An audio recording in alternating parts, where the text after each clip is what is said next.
അപ്പം നമ്മൾ അളിയൻ്റെ വീട്ടിൽ നിന്ന് യാത്ര ഇരിക്കുവാണ്. നേരെ മൈസൂരേക്കാണ് പോകാൻ പോകുന്നത്. ഇപ്പോൾ വീട്ടിൽ കൂടുതൽ കഴിഞ്ഞു, പൂജയെല്ലാം കഴിഞ്ഞു, നേരെ മൈസൂരിലേക്ക്.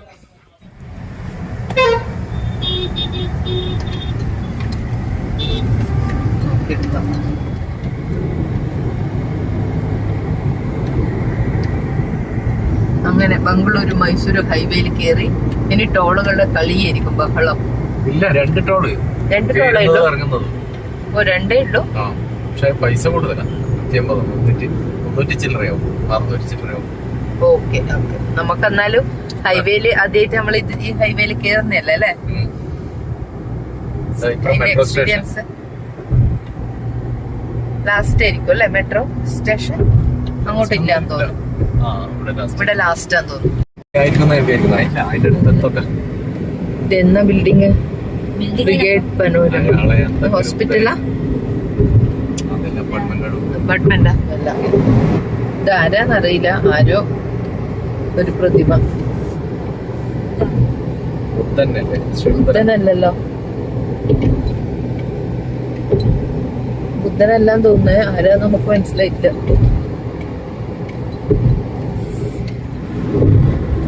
നമ്മൾ ബാംഗ്ലൂരിലോട്ട് വിട പറയുന്നു. Toll gate 1 kilometre.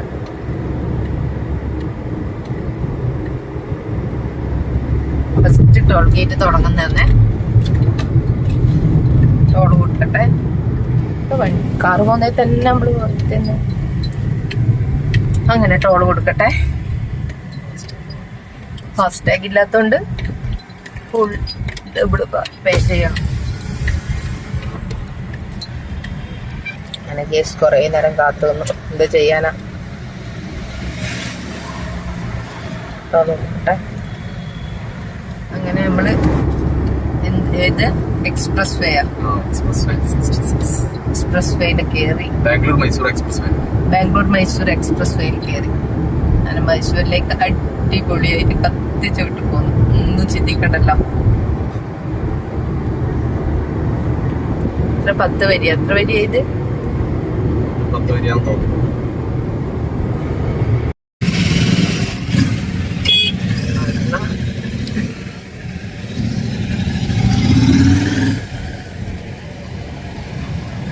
ഭയങ്കര വിലയുള്ള വണ്ടിയാണ്.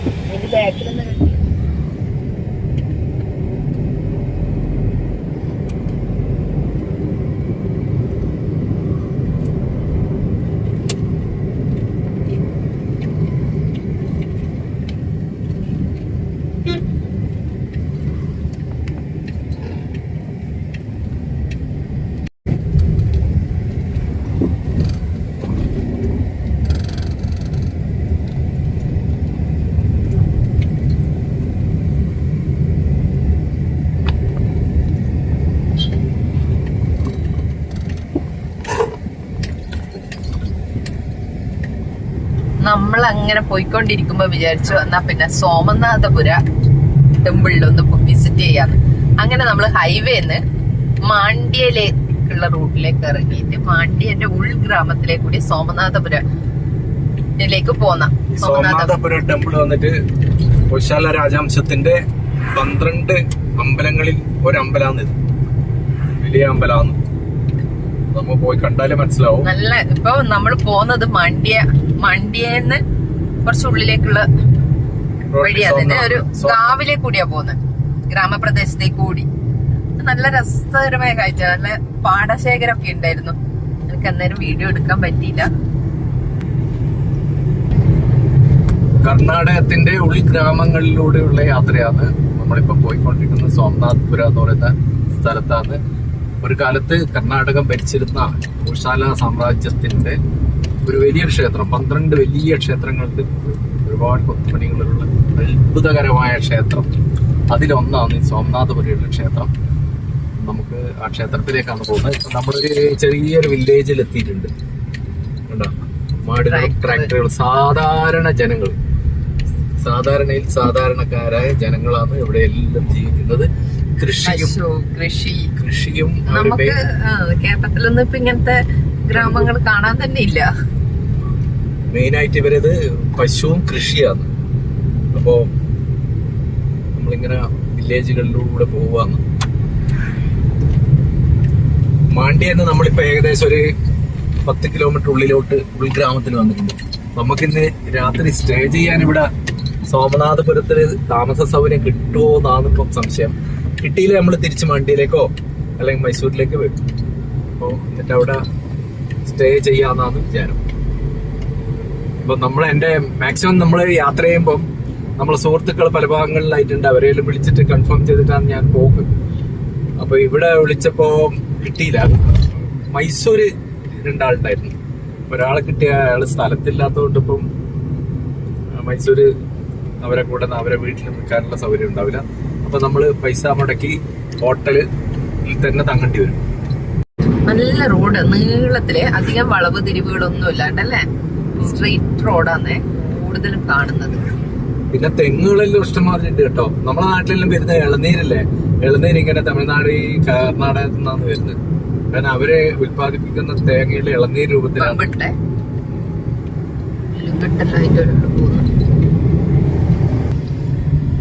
അടിഞ്ഞും കൊണ്ടുവന്നൊരു കാഴ്ച ഉണ്ടോ. ഇതൊരു ചെറിയൊരു പട്ടണം അല്ലേ, ഒരു വില്ലേജ്, ഒരു അങ്ങാടിയാണിത്. ചെറിയതാ, ചിക്കൻ പൊരിച്ച കിട്ടും അവിടെ. ഞാൻ പച്ചക്കറി വെക്കുന്ന പെണ്ണുങ്ങളെയൊക്കെയാ കാണുന്നുള്ളൂ. ചേട്ടൻ എങ്ങനെ ചിക്കൻ വെക്കുന്നത്? 4 വീലുള്ള ഒരു വണ്ടി പോകുന്ന മുമ്പിൽ, അതിനെയാണ് ട്രാക്ടർ എന്ന് പറയുന്നത്. കൊയ്ത്ത് യന്ത്രം തോന്നുന്നു. ഇത് വന്ന ഇതാണ് ബസ്, കർണാടകത്തിന്റെ. പെണ്ണുങ്ങൾക്ക് പൈസ വേണ്ടാത്ത ബസ്. ഇരുടായിക്കൊണ്ടിരിക്കുന്ന. ഏതായാലും ഇന്ന് നമുക്ക് അമ്പലം വിസിറ്റ് ചെയ്യാൻ പറ്റും തോന്നുന്നില്ല. 6 മണി കഴിഞ്ഞു. ഏതോ ഒരു ബോർഡ് കാണുന്നുണ്ട്, ആർച്ചല്ലോ. അതെന്താ നോക്കാലോ നമുക്ക്.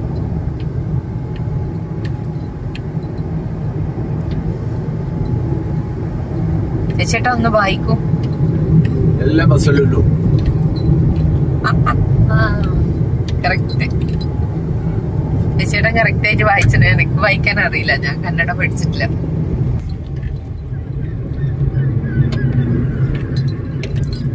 ചേട്ടാ എന്നെ എനിക്ക് ഗുജറാത്ത് കൊണ്ടുപോണേ. എനിക്ക് ഗുജറാത്ത് പോകാൻ ഭയങ്കര ഇഷ്ടം. ട്രാക്ടർ ഉഴുതുമറിക്കുന്ന കാഴ്ച. കരിമ്പും തോട്ടാന്നേ.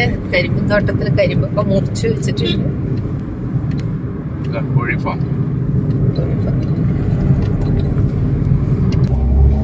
നല്ല വിജനമായ സ്ഥലം. 1 മൈല് ചെറിയ ഇടുങ്ങിയ റോഡായി.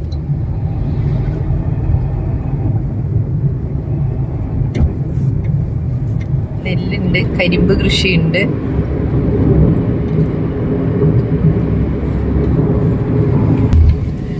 കൃഷിക്ക് വേണ്ടി സജ്ജമാക്കിയിട്ടിരിക്കുന്ന പാടാന്ന് തോന്നുന്നു.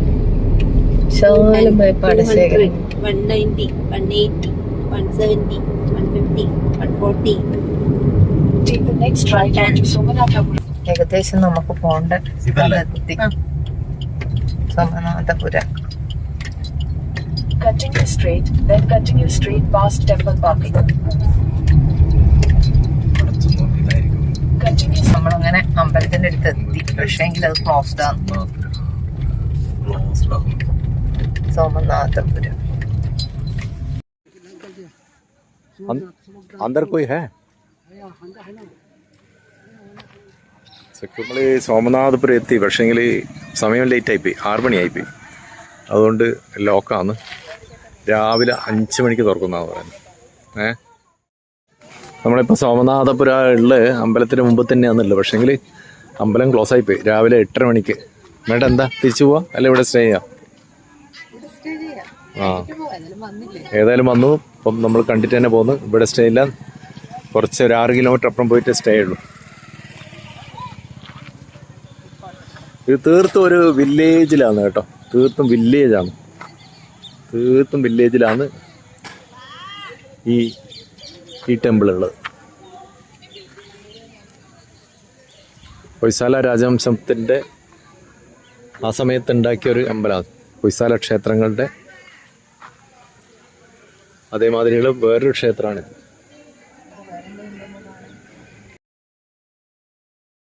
കിട്ടി. അതെ, കിട്ടൂല ഋഷി പറഞ്ഞോണ്ട്. സുഖം ഉണ്ടാവില്ല. സുഖമില്ല. ഇതെന്താന്നറിയില്ല, ഒരു എന്തോ ആഘോഷം. എന്തോ ഫെസ്റ്റിവൽ നടക്കുന്നുണ്ടല്ലേ, എന്തോ ഉത്സവം എന്തോ നടക്കുന്നുണ്ട് ഇവിടെ. അത് നല്ല ഭംഗിയാക്കിട്ട് അലങ്കരിച്ചു വെച്ചിട്ടുണ്ട്. ദുർഗാദേവിന്റെ ദുർഗാദേവിന്റെ ചേട്ടാ നോക്കിയെടുക്ക.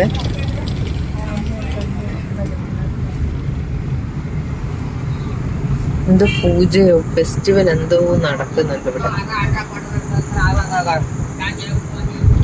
നമ്മളിപ്പോ ശ്രീരംഗപട്ടണത്തേക്ക് പോയിക്കൊണ്ടിരിക്കുക. അവിടെ വഴിയിൽ വെച്ചുകൊണ്ട് കാഴ്ചയായിരുന്നു. ഗണേഷ് പൂജ എന്റെയാന്ന് തോന്നുന്നു. ഗണേഷ് പൂജക്കുള്ള ഒരുക്കാന്നാന്ന് തോന്നുന്നു. ഗണപതിന്റെ മൂർത്തി ഉണ്ടാക്കിയിട്ടുണ്ടാവല്ലോ.